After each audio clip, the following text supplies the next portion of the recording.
నమస్కారం, welcome to కిటీవీ media. పశ్చిమ ఆసియాలో యుద్ధ మేఘాలు కమ్ముకున్నాయి. ఇరాన్, అమెరికా మధ్య ఉద్రిక్తతలు పతాక స్థాయికి చేరాయి. Iran supreme leader Ayatollah Khamenei మృతితో రగిలిపోతున్న ఇరాన్, అమెరికాపై ప్రతీకారం తీర్చుకుంటామని బహిరంగంగా ప్రకటించింది. కేవలం హెచ్చరికలే కాదు, డొనాల్డ్ ట్రంప్ భారీ మూల్యం చెల్లించుకోక తప్పదని Iran security chief Ali Larijani హెచ్చరించారు.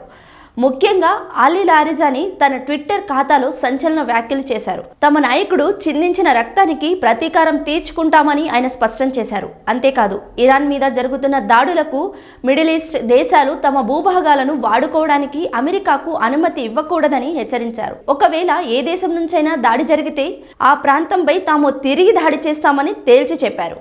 మరోవైపు ఇరాన్ సంచలన ప్రకటన చేస్తూ కొంతమంది అమెరికన్ సైనికులను తమ ఐఆర్జీసీ బంధించిందని పేర్కొంది.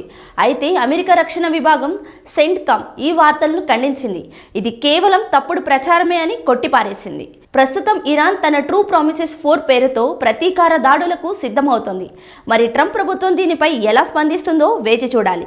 నిరంతరం వార్తా అప్డేట్స్ కోసం చూస్తూనే ఉండండి కిటీవీ మీడియా.